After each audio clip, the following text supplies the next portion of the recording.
be kidding me. Like, what if it just like all of a sudden extended its arm, started beating that guy to a bloody pulp? I mean, who would stop it? You can hit that red button. That's a quick stop. If you get to that button, though, it might stop you. Yeah, I know. All right, this is Jason Cartalian, and I bumped into a very interesting man that has done a lot of things, produced a lot of movies, and it was actually surprising seeing him here at NAB, and I'd like to introduce you to David Sterling. Hey, how's it going, everybody? What's going on? SterlingMovieFactory.com. How are you? Is that your website, SterlingMovieFactory.com? I think so, yeah. And I'm on Facebook. Hey, what's going on? Okay, here's the big question. Okay, this is a very important question. How do you get your hair so lustery? What do you do? It's natural. Isn't your wife like a hairstylist? Here, let's go over here. It's too noisy. She's a master hairstylist. Okay, so how long does it take for her to get your hair all poofed up like that? I wake up at 5 a.m. and I'm ready to go at 8. So I don't have to worry. I don't have the great hair like you do. My wife could do something, maybe. Do you like blow dry every day, or some days you don't? No, usually not. No blow drying. No, usually not. How many days do you have? You definitely blow dry today, right? Today I did. Get it fluffy. Usually not. Okay. I mean, it's important. I'm busy working. I got work. Okay. What brings you to NAB? I've never been to NAB before, but a lot of people know me. I go to a lot of conventions. I was just at the Horror Hound in Cincinnati, where Horror Hound, the magazine, just did a 2-page article on the witchcraft series that I work on. Okay. And then I'll be heading to Monsterpalooza this weekend. All right. I need a longer arm for this because we gotta stay closer together. Just let's hold hands. Monsterpalooza. That sounds fun. So, but those are different. Okay, so obviously those are conventions, things like that, where you're selling your name, your brand, and also probably titles, right? Yeah, I mean, one thing I tell people is, as a producer, you got to meet a lot of people, and you want to meet different types of people. So, for example, I'm here to see what the latest technology is. There's some companies that do streaming, and then I have content that I'm interested to do stuff with. Okay. And then I go to Horror Hound. They're like, well, that's a fan show. Mm-hmm. But I want to, let people know I'm around and see what's going on, and just having fun, just hanging out with other people that like horror movies or movies in general. And well, the one thing is that you don't get any opportunities staying at home. No, it's like I do a lot of. I do have right now. I do have a home office, and it's boring. It's in the 2000s. You have a bird there. I've heard your bird. I have a bird and a great dog. What type of bird? It's a cockatiel. We found him about 12 years ago, and he's a great bird. And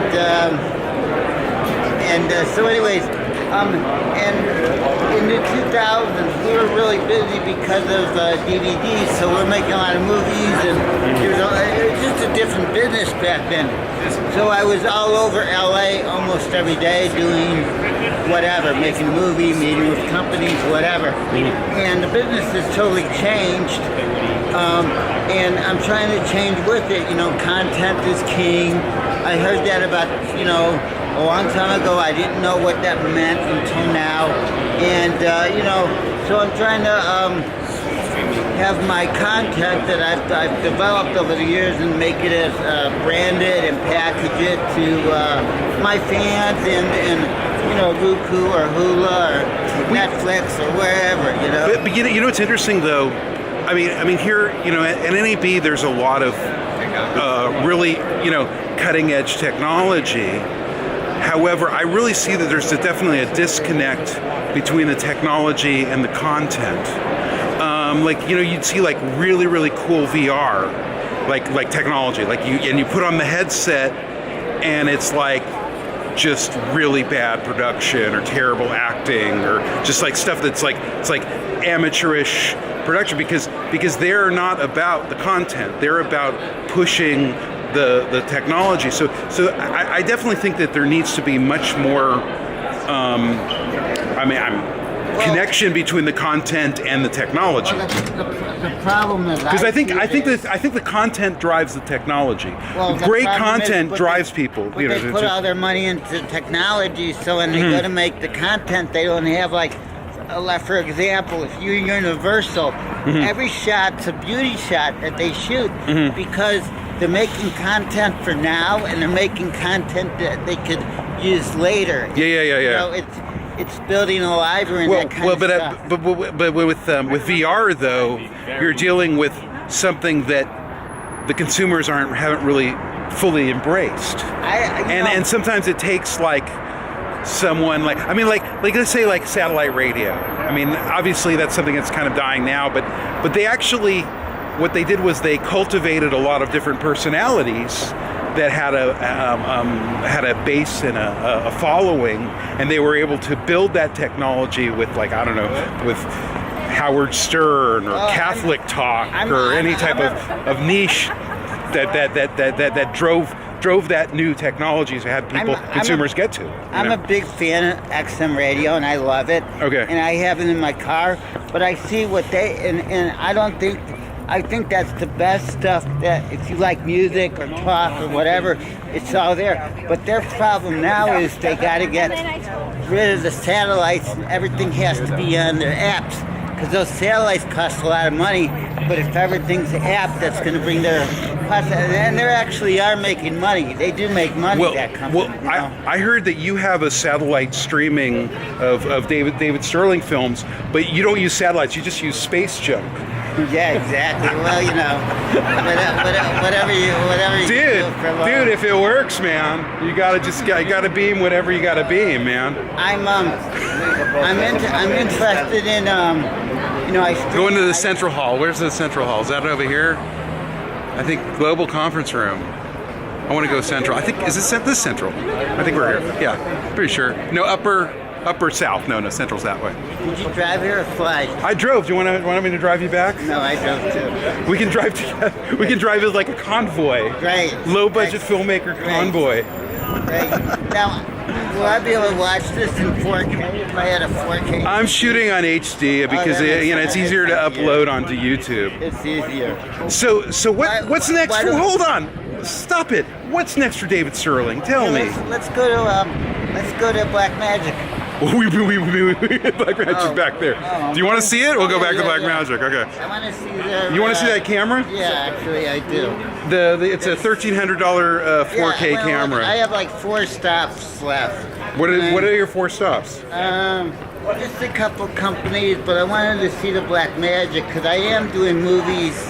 I'm shooting in 4K, but I'm finishing them on 1080 right now. But when I'm trying to figure out how I can release them in 4K, maybe later this year, a couple ideas. You gotta cut them in 4K. You can't just like up-res or stuff. But anyway, we'll talk about that later. We have the files, so worry about So David Sterling, tell me what's next for you. What's your next big project? What's the next film you're doing right now? Let's see. We're finishing Axe Grinder 2. What's it called again? Axe Grinder 2. Axe Grinder 2. I'm about to release a film I'm picking up called Theater Horror. I'm releasing some Theater Horror. Theater of Horror. Theater of Horror. Okay. And it was shot in New York. Okay. And I just released a really cool movie that I produced in New York called Claw, and then just other stuff. I'm not sure exactly what we're gonna do.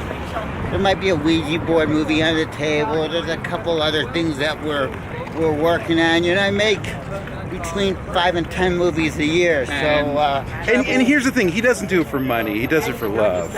He's David Sterling.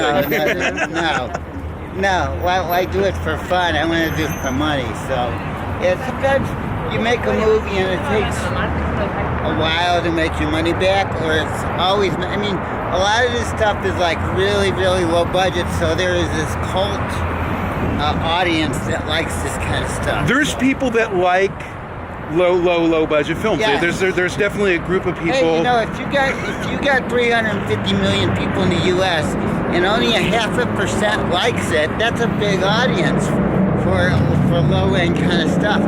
So my job is how do I reach these people, and it's of course I do Facebook and YouTube and Vimeo and other stuff like that, but it's like it's always trying to get on as many platforms as I can. That's why you're being interviewed by me. I have a massive audience. Yeah, I heard. A bit bigger than Sean Phillips, right?